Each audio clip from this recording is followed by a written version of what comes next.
परास्त हुए, मारे गए। मुझे दुख इस बात का है कि वो पांडव 5 भाई थे और उन 5 भाइयों में एक भी भाई इस महाभारत के युद्ध में मारा नहीं गया। हम 100 भाई थे, 100 में 99 मर चुके हैं, मैं मरने वाला हूं। इस बात का मुझे कष्ट नहीं है, लेकिन उन पांडवों में कोई भी मरा नहीं, 5 के 5 जीवित है। इस बात का मुझे कष्ट है।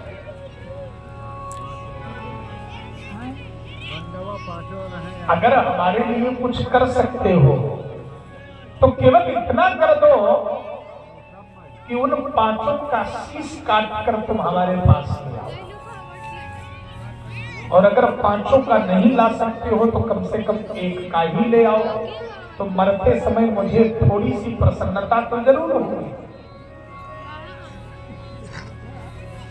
अश्वत्थामा ने कहा, मित्र मैं तुम्हारे लिए अपने प्राण भी दे सकता हूं, आप चिंता मत करें, मैं अवश्य ही करूंगा। चल पड़ा अश्वत्थामा वहां से, लेकिन मार्ग में विचार करता है कि 5 पांडव हैं, बड़े बलवान हैं, जिन्होंने महाभारत का युद्ध जीता है। इनके सिरों को काटना ये सरल बात नहीं है, बड़ा कठिन है। क्या करें, कैसे काटें इन 5 का सिर, कैसे वध करें 5 का। तो मन में विचार आया कि यह कार्य दिन में संभव नहीं हो सकता। कब होगा? रात्रि के समय होगा। कैसे होगा?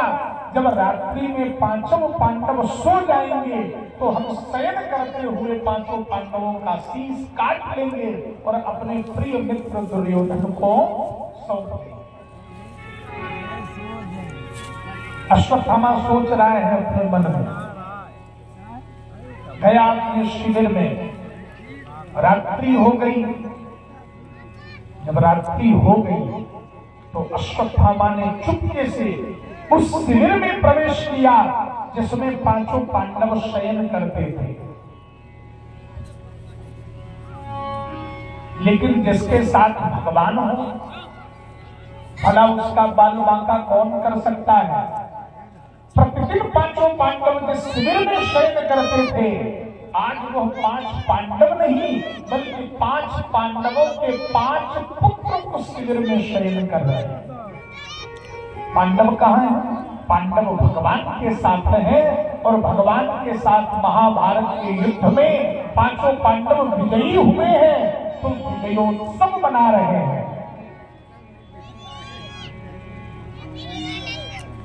उस शिविर में पांडव नहीं है, 5 पुत्र हैं पांडवों के। अश्वत्थामा ने रात्रि में अंधकार में उस शिविर में प्रवेश किया, देखा 5 बेटे सो रहे हैं, भ्रम हो गया, ये बेटे नहीं 5 पांडव हैं। अश्वत्थामा ने सोते हुए उन 5 का सिर काट दिया और काट करके बड़ी तीव्रता से, बड़ी प्रसन्नता से दुर्योधन के सामने आकर के खड़ा हुआ। देखो मित्र, तुम कह रहे थे ना कि अगर कुछ कर सकते हो तो 5 पांडवों का शीश काट कर ले आओ। अरे 5 का नहीं काट सकते हो तो 1 का शीश काट कर ले आओ। देखो आज मैंने 5 पांडवों का शिरोच्छेदन करके उनके सिरों को तुम्हारे सामने लाकर प्रस्तुत कर दिया है। दुर्योधन बड़ा प्रसन्न हुआ। वाह अश्वत्थामा, जो कार्य महाभारत के युद्ध में बड़े बड़े योद्धा नहीं कर पाए, गुरु द्रोणाचार्य जैसे योद्धा, पितामह भीष्म जैसे योद्धा, अंगराज कर्ण जैसे योद्धा नहीं कर पाए, वो कार्य तुमने कर दिया। ये तो बड़े आश्चर्य का विषय है। लेकिन जैसे ही दुर्योधन ने उन 5 सिरों की ओर देखा तो देख करके दुर्योधन आश्चर्यचकित रह गया और कहा, मित्र अश्वत्थामा, ये क्या कर दिया तुमने? अरे ये 5 पांडव नहीं, ये 5 पांडवों के 5 पुत्र हैं जिनका सिर काट कर तुम मेरे पास ले आए। ये 5 पांडवों के 5 पुत्र हैं। अरे भलाई इनसे हमारी क्या शत्रुता थी? दिखने में तो वैसे ही अपने पिता की तरह लगते हैं, लेकिन ये 5 पांडव नहीं हैं, ये 5 के पुत्र हैं। और तुमने इनका सिर छेदन कर दिया, इनका शीश काट दिया। अरे हमारे वंश में जितने भी हमारे परिवार के योद्धा थे सब वीरगति को प्राप्त हुए हैं, यही 5 शेष थे। अब भला हमारे वंश में वीरगति को प्राप्त हुए योद्धाओं को जल कौन देगा? तुमने तो इन 5 पुत्रों का शीश काट दिया। विषादग्रस्त हुआ दुर्योधन, इतना व्यथित हुआ कि उसी भूमि में पड़े पड़े दुर्योधन का प्राणांत हो गया, मृत्यु हो गई। अश्वत्थामा ने जैसे ही सुना ये 5 पांडव नहीं, 5 पांडवों के 5 पुत्र हैं, व्याकुल हो गया। आज ये 5 पांडव हमें छोड़ेंगे नहीं, हमारी मृत्यु निश्चित है। धीरे धीरे प्रातः काल हुआ, 5 पांडव भगवान के साथ लौटे। द्रौपदी आई, शिविर में प्रवेश किया, और जैसे ही शिविर में प्रवेश किया तो देखा कि 5 पुत्र पड़े हैं जिनका सिर नहीं है, केवल धड़ पड़ा है और रक्त बह रहा है। व्यथित हो गई द्रौपदी, व्याकुल हो गई, कराहने लगी, विलाप करने लगी, केश खुल गए और जोर जोर से चिल्लाती है, माता शिशूनां निधनं सुतानां निशम्य घोरं परितप्यमानं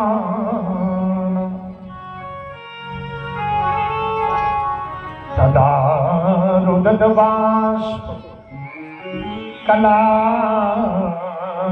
कुलाक्षी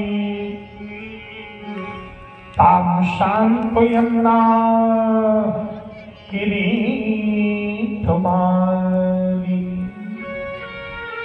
माता शिशूनाम निधनम सुतानाम, बच्चे के थोड़ी सी चोट लग जाए माता को कितना कष्ट होता है, लेकिन वह द्रौपदी जिसके सामने उसके 5 पुत्रों के धड़ पड़े हुए हैं, सिर नहीं है, विलाप करती है, रोती है, मूर्छित हो जाती है, फिर चेतना आती है, फिर रोने लगती है। अर्जुन ने देखा कि द्रौपदी विह्वल हो रही है, दौड़कर आए, अपनी भुजाओं से उठाया। अरे द्रौपदी चिंता मत करो, ये कार्य जिस अत्याचारी आतताई ने किया है, मैं कुंती पुत्र अर्जुन ये प्रतिज्ञा करता हूं कि उसका सिर काट कर तुम्हारे चरणों में डाल दूंगा, तुम्हारे चरणों में ला करके डाल करके ही उसका वध करूंगा, सुरक्षेतन करूंगा। तदा सुचस्ते प्रमृजामि भद्रे यद ब्रह्म बंधोश्र आततायिना। उस आतताई का शिरोच्छेदन करूंगा तुम्हारे चरणों में डालकर। उठाया गांधी धनुष, लिया तरकस, भगवान को साथ में लिया, रथ पर बैठ गए। प्रभु चले, जहां भी वो आतताई होगा उसको बांध कर द्रौपदी के चरणों में डालकर उसका मैं वध करूंगा। चल दिए। अश्वत्थामा ने देखा कि अर्जुन तो वध करने के लिए चल दिए हैं, भागने लगा। भागते हुए अश्वत्थामा को जब अर्जुन ने देखा तो भगवान से कहा, प्रभु रथ को तीव्रता प्रदान करें, गति प्रदान करें और अश्वत्थामा को बांध लें। भगवान ने रथ को तीव्र गति से दौड़ाया। अर्जुन ने आगे जाकर अश्वत्थामा को घेरा और जब अश्वत्थामा को ये लगा कि मेरा प्राणांत तो संभव है, मेरी मृत्यु संभव है, तो अश्वत्थामा ने ब्रह्मास्त्र अर्जुन पर छोड़ दिया। और जब ब्रह्मास्त्र छोड़ दिया तो अर्जुन ने भगवान से कहा, प्रभु अश्वत्थामा ने तो ब्रह्मास्त्र का संधान कर दिया है, मैं क्या करूं? भगवान ने कहा, अर्जुन तुम तो धनुर्विद्या में प्रवीण हो, अश्वत्थामा को ब्रह्मास्त्र चलाना तो आता है, संधान करना तो आता है, लेकिन निवर्तन की कला अश्वत्थामा को नहीं आती। निवर्तन माने लौटाना, बाण का संधान तो आता है, आदान आता है, मोक्षण आता है, लेकिन निवर्तन की कला अश्वत्थामा को नहीं आती। और तुम इसमें दक्ष हो, ब्रह्मास्त्र को शांत कर दो। अर्जुन ने ब्रह्मास्त्र को शांत कर दिया, अश्वत्थामा को बांध लिया। भगवान ने कहा क्या कर रहे हो, इसको बांधने की आवश्यकता नहीं है, अरे इसे यही मृत्यु दंड दो। क्यों? मत्तम प्रमत्तम अनुमत्तम सुप्तम बालम स्त्रियम जलम प्रपन्नम तीर्थम भीतम रिपुमहंति न धर्म। अरे भला मतवाले को कोई मारता है क्या? पागल को कोई मारता है क्या? नशे में यदि कोई होता है तो कोई उसका वध करता है क्या? मूर्ख को कोई मारता है क्या? सोए हुए को कोई मारता है क्या? बच्चों का कोई वध करता है? स्त्रियों का कोई वध करता है? हमारी शरण में अगर कोई आ जाए तो क्या हमें उसको मारना चाहिए? नहीं मारना चाहिए। कोई रथहीन हो तो क्या उसको मारना चाहिए? नहीं मारना चाहिए। जो हमसे डर रहा हो क्या उसको मारना चाहिए? नहीं मारना चाहिए। ऐसे लोग हमारे शत्रु भी क्यों न हो, उनका वध नहीं किया जाता। और इसने तो बच्चों का वध किया है, तो एक बच्चे को नहीं, 5-5 बच्चों का इसने वध किया है। इसलिए बांध करके मत ले चलो, इसे यही मृत्यु दंड दो। अर्जुन ने कहा प्रभु मैंने प्रतिज्ञा की है, द्रौपदी के चरणों में उस आगताई को बांधकर डाल दूंगा और फिर उसका सिरोच्छेदन करूंगा। मेरी प्रतिज्ञा पूर्ण कैसे होगी? भगवान ने कहा तो कोई बात नहीं, बांध लो, ले चलो, अपनी प्रतिज्ञा को पूर्ण करना। अश्वत्थामा को बांध करके रथ में डाल लिया और भगवान रथ को लेकर आए। अश्वत्थामा को द्रौपदी के चरणों में ला करके डाल दिया। और जैसे ही द्रौपदी ने अश्वत्थामा को देखा, अरे ये तो हमारे गुरुदेव के पुत्र हैं, अश्वत्थामा है, अर्जुन से हाथ जोड़ करके प्रार्थना करने लगी। मुच्यताम मुच्यतामेश ब्राह्मणो नितराम गुरु। छोड़ दो छोड़ दो छोड़ दो छोड़ दो। क्यों? ये ब्राह्मण देवता है और ये नितराम गुरु आपके गुरुपुत्र हैं। और वैसे भी ब्राह्मण तो गुरु होता है, आप इनको बांधकर हमारे चरणों में डाल रहे हैं।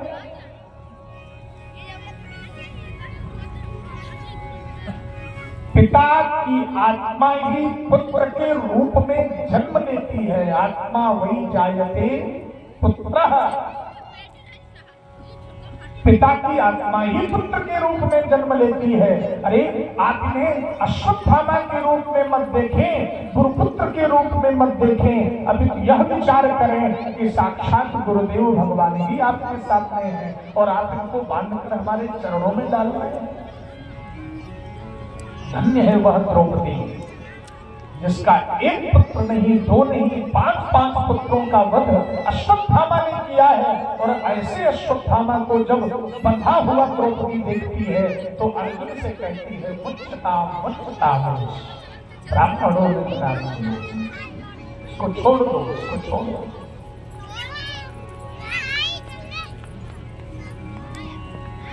जानते हैं आप पुत्र वियोग क्या होता है? मैंने सहा है पुत्र वियोग। 5-5 पुत्रों की मृत्यु को मैंने देखा है और अभी भी मैं पुत्र वियोग को सह रही हूं। अगर आप अश्वत्थामा का वध कर देंगे तो आपकी गुरु माता जिन्होंने पहले पति वियोग सह लिया है, द्रोणाचार्य जी का वध हो चुका है महाभारत के युद्ध में, पति वियोग तो वो सह चुकी है। और यदि उनके पुत्र का भी आप वध कर देंगे तो आपकी गुरु माता क्या पुत्र वियोग सह पाएगी? नहीं सह पाएगी। इसलिए मेरा निवेदन है कि आप अपने गुरु पुत्र को छोड़ दें, मुक्त कर दें। मां रोटी दस्य जननी गौतमी पति देवता, छोड़ दीजिए। भीम भैया वहीं बता लिए खड़े थे। भीम भैया ने कहा, द्रौपदी यदि अर्जुन ने अश्वत्थामा को छोड़ दिया तो मैं इसे छोड़ने वाला नहीं, मैं इसका वध कर दूंगा। गरज कर भीम भैया ने कहा। युधिष्ठिर भैया धर्मराज तत्काल आगे आए। युधिष्ठिर भैया ने कहा, द्रौपदी ठीक कह रही है, अश्वत्थामा वध का पात्र नहीं, हमारे गुरुदेव का पुत्र है, इसका वध नहीं किया जाना चाहिए। अर्जुन ने प्रतिज्ञा की है कि मैं कुंती पुत्र अर्जुन द्रौपदी के चरणों में लाकर उस आतताई का अत्याचारी का वध करूंगा, शिरोच्छेदन करूंगा। आपस में ही विवाद खड़ा हो गया। कोई कहता है मार दिया जाए, द्रौपदी कहती है छोड़ दिया जाए। अर्जुन विचार करने लगे, अब करूं तो क्या करूं। भगवान के पास पहुंच गए, प्रणाम किया, प्रभु क्या करें। भगवान ने कहा, हम तो पहले ही कह रहे थे कि इसको यही समाप्त करो, लेकिन तुम प्रतिज्ञा बड़ी जल्दी कर लेते हो, बड़ी जल्दी प्रतिज्ञा आवेश में आकर कर लेते हो। अपराधी जहां मिले उसको तत्काल वही समाप्त कर देना चाहिए। पता नहीं रास्ते में गाड़ी पलट जाए, किसने जाना है, तो जहां मिले वहीं समाप्त करो। अर्जुन ने हाथ जोड़े, प्रभु निर्णय आप दे। भगवान ने कहा, देखो निर्णय अगर हमसे मांग रहे हो तो तस्मात् शास्त्र प्रमाणन्ते कार्याकार्य व्यवस्थित हो। शास्त्रों का प्रमाण मिलता है, शास्त्रों के अनुसार कार्य करो। और शास्त्र क्या कहता है? शास्त्र ये कहता है, भगवान ने कहा, शास्त्र कहता है ब्रह्म बंधुर्न हन्तव्य आततायी वधारणः मयैवो भयमाम्नातं परिपालयन् शासनम्। भगवान कहते हैं ब्रह्म बंधुर्न हन्तव्य, ब्राह्मण का कभी वध नहीं करना चाहिए। और आतताई वधारणा, आतताई को कभी छोड़ना नहीं चाहिए। अर्जुन ने हाथ जोड़ लिए, प्रभु जितने आप टेढ़े हो उससे ज्यादा आपकी बात टेढ़ी है। कहते हो ब्राह्मण को मारना नहीं चाहिए, आतताई को छोड़ना नहीं चाहिए। अब ये ब्राह्मण भी है, आतताई भी है, हम करें तो क्या करें, इसको मारे की छोड़े। भगवान ने कहा, धन्य हो अर्जुन, 18 अध्यायों से मैंने उपदेश दिया तुम्हें गीता का, उसी उपदेश के अनुसार कुछ कार्य करो। व्यक्ति का दैहिक वध ही उसका वध नहीं होता। संभावितस्य चाकीर्तिर्मरणात् विच्यते। केवल किसी का शारीरिक वध ही उसका वध नहीं होता। अगर समाज का कोई सम्मानित व्यक्ति है और अगर सम्मानित व्यक्ति का आप एक बार भी भरी समाज में अपमान कर दें तो ये उसके लिए एक बार मरने के बराबर नहीं बल्कि करोड़ों बार मरने के बराबर। कोई सम्मानित व्यक्ति हो और अगर उसका अपमान कर दिया जाए तो अपमान एक बार मारने के बराबर नहीं बल्कि करोड़ों बार मारने के बराबर होता है। संभावित कहूं अपजसु लाभु मरण कोटि समदारुण जो सम्मानित व्यक्ति है उसका अपमान कर दो मरने के बराबर हो गया। ये ब्राह्मण है, इसका दैहिक वध उचित नहीं है। क्या करना चाहिए?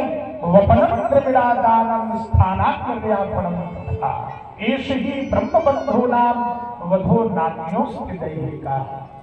अगर ब्राह्मण है तो उसकी शिखा तोड़ दो, शिखा सूत्र से हीन कर दो, यही उसका वध है। अर्जुन समझ गए तत्काल अश्वत्थामा के मस्तक पर चमचमाती हुई मणि जो दिखाई पड़ रही थी, उस मणि को अर्जुन ने निकाल लिया, छीन लिया। और जब मणि छीन ली गई तो अश्वत्थामा के मस्तक पर जो तेज था वो तेज समाप्त हो गया और अश्वत्थामा को समाज से अर्जुन ने निष्कासित कर दिया। अश्वत्थामा ने पुनः प्रण किया, मैं द्रोणाचार्य पुत्र अश्वत्थामा, अगर मैंने पांडवों के वंश का विनाश नहीं किया तो मैं भी अश्वत्थामा नहीं। ऐसा कहते हुए अश्वत्थामा वहां से चला गया। पांडव भगवान के साथ, द्रौपदी के साथ, कुंती मैया के साथ शिविर में आ गए। बहुत दिन बीत गए। भगवान एक दिन पांडवों से बोले, पांडव अब मुझे रहते रहते आपके बीच में बहुत दिन बीत गए हैं, अब हमको चलना चाहिए। क्यों? हमारे द्वारिका के वासी अब हमारी प्रतीक्षा कर रहे होंगे, हमको जाना चाहिए। जैसे ही जाने की बात प्राण जा रहे हो, भगवान से प्रार्थना करने लगे, प्रभु आप मुझे छोड़कर जाएंगे, आपका जाना अच्छा नहीं लगता है, इसलिए आप रुकें, मत जाएं। युधिष्ठिर भैया ने समझाया, धर्मराज है, लेकिन फिर भी प्रभु से विनती, प्रभु कृपा हो तो थोड़े दिन और रुक जाएं। भगवान ने कहा कि मैं भी राजा हूँ, सम्राट हूँ द्वारिका का, मुझे जाना चाहिए, क्योंकि मुझे भी प्रजा का निरीक्षण करना होता है, प्रजा का पोषण करना होता है। और राजा का राज्य और राज्य की प्रजा अगर सम्राट के होते हुए भी मैं कहा जानू हर दुर्हलाल में बैठ जाए, इससे सम्राट के मस्तक पर कलंक लगता है, इसलिए मुझे चलना चाहिए, जाना चाहिए। निर्णय मिला, भगवान चलने के लिए तैयार हो गए। भगवान को ले जाने के लिए एक दिव्य रथ तैयार होकर आया। समस्त पांडव परिकर मिलकर प्रभु को विदा देने लगे। द्वारिकाधीश की जय जयकार बोलते हुए भगवान को सब विदाई दे रहे हैं। भगवान द्वारिका जाने के लिए अपने रथ में एक चरण को रख दिया, एक हाथ से रथ के दंड को पकड़ लिया, एक चरण भगवान का पृथ्वी पर है और एक हाथ से अभय मुद्रा में भगवान सभी पांडवों को आशीर्वाद दे रहे हैं। एक हाथ से अभय मुद्रा में भगवान आशीर्वाद दे रहे हैं। अचानक भगवान के कानों में एक महिला की पुकार सुनाई पड़ी। एक महिला पुकारती हुई, दौड़ती हुई भगवान की ओर चली आ रही है। पाहि पाहि महायोगी देव देव जगत्पते नान्यं तद्भयं पश्ये यत्र मृत्युः परस्परम्। पाहि माम, हे प्रभु रक्षा करो, रक्षा करो, रक्षा करो। भगवान सावधान चरण नीचे उतार लिया। कौन है?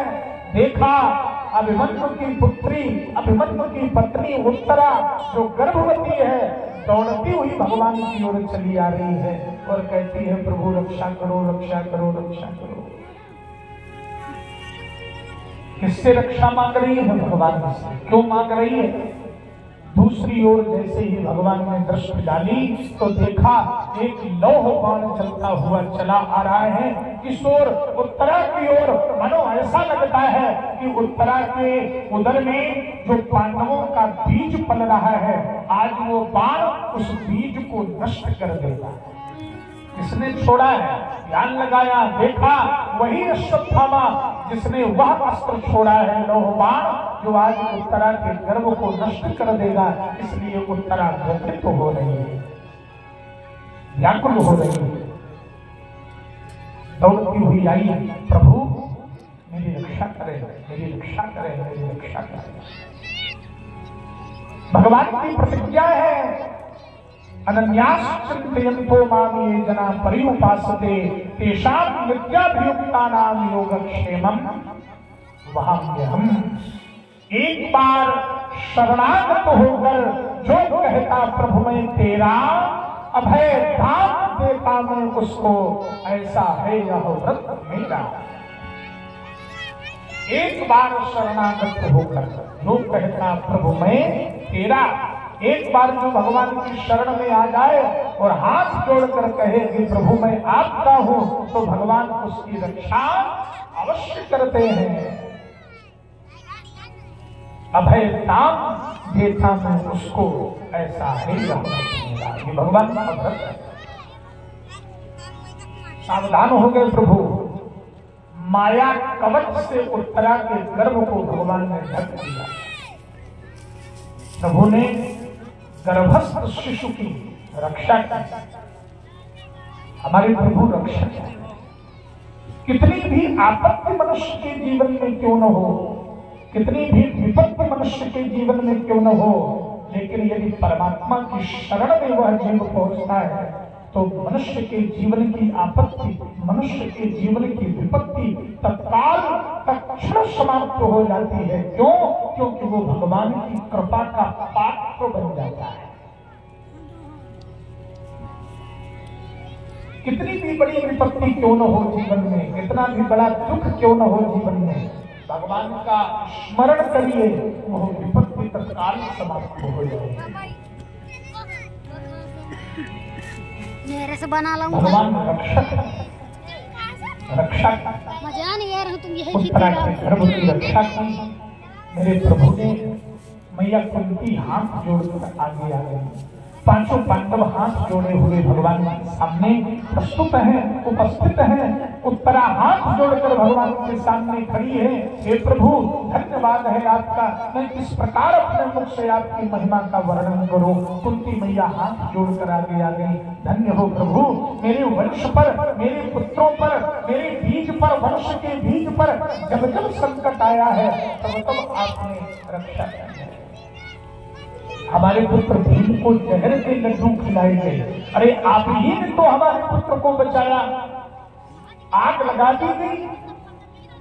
इन दुर्योधन कौरवों के द्वारा कितने षड्यंत्र हमारे प्रति किए गए, लेकिन जितने भी षड्यंत्र हुए, हर षड्यंत्र में आप आगे खड़े हुए और आपने जब जब आपत्ति आई, जब जब कष्ट आया, तब तब आपने आगे आकर हम सबकी रक्षा की है।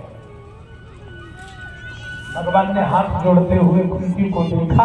बुआ जी, ये क्या कर रही हो? अरे मैं तो आपका भतीजा हूँ, आप मेरी बुआ हो, हमारे सामने हाथ जोड़े खड़ी हो। कुंती ने कहा प्रभु, आज आपको बोलने का अधिकार नहीं है। आज तक आप मुझे बुआ बुआ कहते रहे और इस माया में डालते रहे। मैं यही समझती रही कि मैं बुआ हूँ और तुम मेरे भतीजे हो, पुत्रवत हो, लेकिन आज आप नहीं बोलेंगे, आज मैं बोलूंगी और आप सुनेंगे। ये बुआ बुआ कहकर मुझे माया में डाल देते हो, मोहित कर देते हो और मैं आपकी भगवत्ता की सत्ता को भूल जाती हूँ। लेकिन आज नहीं। मैया कुंती बड़े प्रेम से भगवान की स्तुति करने लगी। 26 श्लोकों में मैया कुंती ने भगवान की स्तुति की।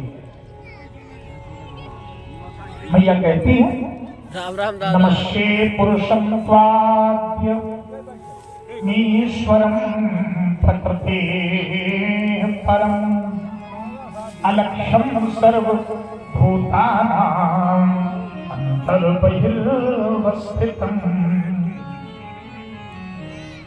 माया गमनिकाच्छन्न मद्याधो क्षजमव्ययम् न लक्ष्यसे मूढ़दृशा नतो नाट्यधरोऽन्यथा। नमस्ते पुरुषं त्वात्मईश्वरं प्रकृतेः परम्। त्रिगुणात्मक प्रकृति से परे उस परम पुरुष परमात्मा को हम प्रणाम कर रहे हैं। बोली गोविंद भगवान की जय हो। मैया कहती है प्रभु, आप त्रिगुणात्मक प्रकृति से परे हैं, नारायण मैं आपको प्रणाम करती हूँ। आश्चर्य की बात तो ये है कि सबके भीतर आप विराजमान हो, सर्वत्र आप हो, कण कण में हो, अणु अणु में हो, हर स्थान में हो, स्थावर में भी हो, जंगम में भी हो, जड़ में भी हो, चेतन में भी हो, सर्वत्र हो। वासी वासी तिष्ठति यः स वासुदेवः, जो कण कण में वास करता है वही तो वासुदेव है। अणोर अड़िया महतो महीरान, वह परमात्मा महत्तम से भी महत्तम है, लघुत्तम से भी लघुत्तम है, सर्वत्र उसकी सत्ता है। लेकिन फिर भी वह परमात्मा हमें इन नेत्रों से दिखाई नहीं पड़ता। क्यों? माया का घूंघट जो हमारी आंखों पर पड़ा है। भगवान हर जगह, संसार में कोई ऐसा स्थान नहीं है जहां परमात्मा ना हो, जहां वो प्रभु ना हो, जहां वो ईश्वर ना हो। लेकिन उस माया ने हमारी आंखों पर ऐसा पर्दा डाल रखा है जो वह परमात्मा हमें इन आंखों से दिखाई नहीं पड़ता। मैया कहती है, प्रभु बड़े बड़े योगियों को आप दिखाई नहीं पड़ते, बड़े बड़े ध्यानियों को आप दिखाई नहीं पड़ते। अरे मैं तो सामान्य एक मूढ़ सामान्य स्त्री हूँ, भला आपका दर्शन मैं कैसे कर सकती हूँ? ये जो माया कवच है ना, इससे ये मेरे नेत्र ढके हुए, मैं कैसे आपका दर्शन कर सकती हूँ? लेकिन मैं इतना जानती हूँ, आपकी कृपा का अगर कुछ अंश भी जीव को प्राप्त हो जाए, अगर क्षणमात्र की कृपा आपकी जीव को प्राप्त हो जाए, तो यह जीव अपने इन भौतिक नेत्रों से ही उस परमात्मा का दर्शन प्राप्त कर लेता है। विशाल महात्म्य पुरुषार्थ दर्शना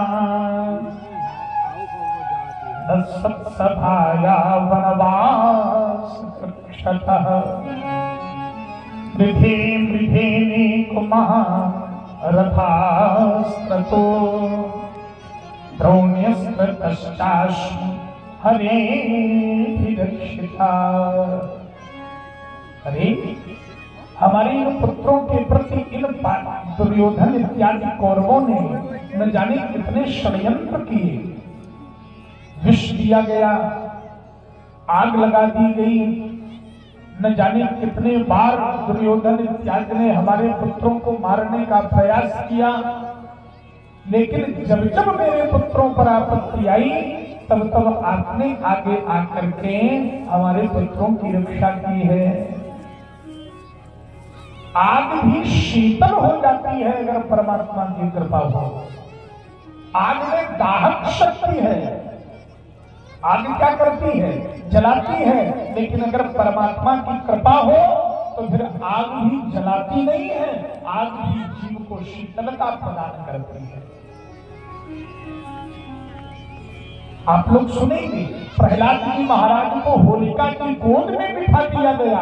उस होलिका को यह वरदान था कि अग्नि की ज्वालाओं में जलेगी नहीं। लेकिन आश्चर्य तो तब हुआ जब प्रहलाद होलिका की गोद में